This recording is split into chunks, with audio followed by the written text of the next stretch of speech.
కామాన్ని కోరేవాడు పిచ్చిలో పడే అవస్థ గురించి కవిబ్రహ్మ తిక్కన వర్ణన. సింహబలుడు కీచకుడు 10,000 ఏనుగుల బలం కలిగి భీమునితో సమానమైన బలవంతుడు. అతనికి విరాటరాజు భార్య సుదేష్ణాదేవి అక్క. అతడు అతని సోదరులు సహాయపడగా విరాటరాజు సాటి రాజులను లక్ష్య పెట్టక మత్స్య దేశాన్ని పాలిస్తూ ఉండేవాడు. ద్రౌపది అజ్ఞాతవాస సమయంలో సుదేష్ణ దగ్గర సైరంధ్రి అనే పేరుతో పరిచారికగా ఉండేది. అక్కను చూడటానికి వచ్చిన కీచకుడు ద్రౌపదిని చూసి మోహించి ఆమెకు తన అనురాగాన్ని వెల్లడించాడు. ఆమె నయాన భయాన తిరస్కరించింది. అతడు ఆమెను తనకు వశపడేటట్లు చేయమని అక్కను కోరాడు. ఏదో ఒక నెపంతో ఆమెను కీచకుని ఇంటికి పంపిస్తానని ఆమె చెప్పింది. కళ్ళు నెపంతో సుదేష్ణ పంపగా ద్రౌపది కీచకుని ఇంటికి పోయి అతనిని త్రోసిపుచ్చి తప్పించుకొని వచ్చింది.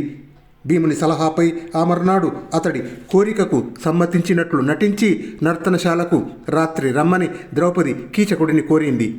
కీచకుడు ఆనందంతో ఉక్కిరి బిక్కిరి అయి పగలంతా మన్మథ వికారంతో ఎటువంటి భ్రమలకు లోనయింది తిక్కన కవి ఇలా వర్ణించారు. కీచకునికి సైరంధ్రి కనబడినట్లు భ్రమ కలిగేది.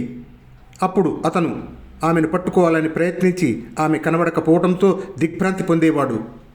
కీచకుడికి ఆమె తన ముందు తిరుగుతున్నట్లు అనిపించేది. అప్పుడు అతడు ఆమెను పలకరించాలని ప్రయత్నించి పరిశీలించి చూసి ఆమె లేకపోవడంతో కన్నీరు పెట్టుకునేవాడు. కీచకునికి ఆమె దగ్గరకు వచ్చినట్లు భ్రమ కలిగేది. అప్పుడు అతను ఆమెను కౌగిలించుకోవాలని ప్రయత్నించి అది నిజం కాకపోవడంతో బాధపడేవాడు. కీచకుడికి ఆమె తన పొందుకు అంగీకరించినట్లు అనిపించేది. అప్పుడు అతను విజృంభించి ఆమెను చేత చిక్కించుకోవటానికి ప్రయత్నించి అది వాస్తవం కాకపోవడంతో కొయ్యబారేవాడు. ఆకర్షణీయమైన అనేక విధాల మన్మథ చేష్టలకు ఆమె ఆసక్తిపడి తనను సమీపించినట్లు అతనికి అనిపించేది. అప్పుడు అతను ఉత్సాహంగా ఆమెతో కలిసి క్రీడించాలని ప్రయత్నించి అదంతా నిజం కాకపోవడంతో శూన్యం కావడంతో దిక్కుతోచనివాడు అయ్యేవాడు. ఈ విధంగా మన్మథ అవస్థలలో ఉన్మాదం అనే అవస్థకు కీచకుడు లోనైనట్లు తిక్కన వర్ణించాడు.